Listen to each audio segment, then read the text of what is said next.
1996 मध्ये voice over क्षेत्रात तुम्ही प्रवेश केला हो, हो, हो. हां. आणि त्या काळात हे माध्यम नवीन होतं. हो, हा अगदी. प्रवास नक्की सुरू कसा झाला? म्हणजे ॲक्चुअली तुमचे म्हणजे मी लहानपणापासून आपली जेव्हापासून 2002-3 पासून ओळख अगदी, आहे. अगदी. तर त्या खूप मी ऐकलेल्या आहेत. हां, रेडिओवरच्या जाहिराती हां, हां. असतील किंवा गणेशोत्सवातला असतील ते. मग त्याची सुरुवात किंवा तो आवाज तुमचा आवाज कुठल्याही चौकात लागला तरी अरे हा अनोळजींचा आवाज आहे. बघा आपण नेहमीच बोलतो. हं.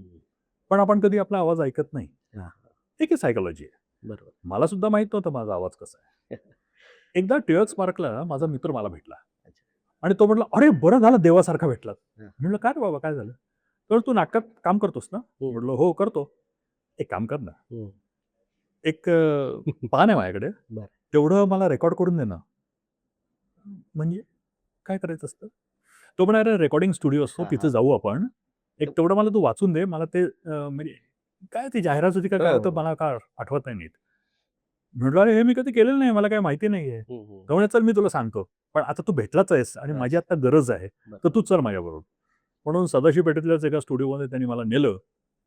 ते पान दिलं. हं. मी मग त्यांनी मला सांगितलं कसं वाचायचं. तर एक ते छोटंसं पान होतं 12-15 ओळी होत्या त्या वाचायला मला कमी 30-40 मिनिटं लागली. बरं. कारण मला अनुभव नव्हता. तो हं. माईक, ती बंद खोली हो, हो. आणि असं सगळ्या दडपण लोकांच्या नजरा आणि तो तुमच्यावरती. समोरचा सारखा असा म्हणायचा, असं. वाढवा. अहो, काय आपलं केलं बाबा. पण अच्छा. चांगलं झालं. बरोबर. तो जो रेकॉर्डिस्ट होता, हां, हां. तो म्हणाला, "नाव काय तुमचं?" हं, म्हटलं, "हे नाव आहे." "मग तुमचा आवाज चांगला आहे. हं, हं. तुम्ही ही कामं करता का?" म्हटलं, "हे पहिला प्रसंग आहे माझा. मी अच्छा. आजपर्यंत ही कामं केलेली नाहीयेत." बरं, बरं. झालं ते सगळी चर्चा. आम्ही दोघं खाली उतरलो. हं. त्यावेळेस त्यांनी मला ₹50 दिले. बरं. म्हटलं, "हे काय?" हं, तो म्हटला, "हे मानधन आहे. हं. तुम्ही जे वाचलं." अरे! वाचायचे पण पैसे मिळतायत. वाह, वाह! क्या बात है! आणि मग त्यानंतर या नवीन क्षेत्राकडे हं, हं. माझी शोध मोहीम सुरू झाली. सुरू आहे. बरोबर. मग इकडे जा, तिकडे जा, ह्यांना भेट, त्यांना भेट हं, आणि त्याच दरम्यान गणपती आले. हं, हं, हं. गणपती आल्यानंतर काही स्टुडिओजना भेटलो. बरोबर आहे. मग देखाव्यांचं रेकॉर्डिंग हो, हो. आणि या देखाव्यांच्या रेकॉर्डिंगमुळे मात्र मला खूप फायदा झाला.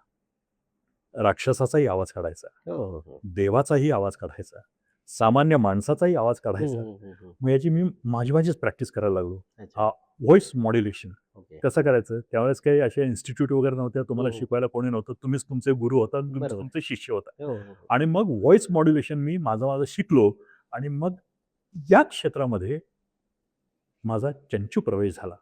मग जवळ-जवळ 20 वर्ष हं, हं, हं. पुढची मी गणपतीचे ऑडिओ रेकॉर्डिंग्ज करत होतो. म्हणजे पारंपरिक देखावे असतील, पारंपरिक देवदत्तांचे देखावे, असतील, आधुनिक सामाजिक विषय देखावे, असतात. सामाजिक सगळं चालं बरोबर, बरोबर. त्याच्यामध्ये. हं, हं. मग जाहिरात क्षेत्र, टीव्हीवरच्या हं. जाहिराती, त्यांना व्हॉईस देणं, हे मग सुरू झालं.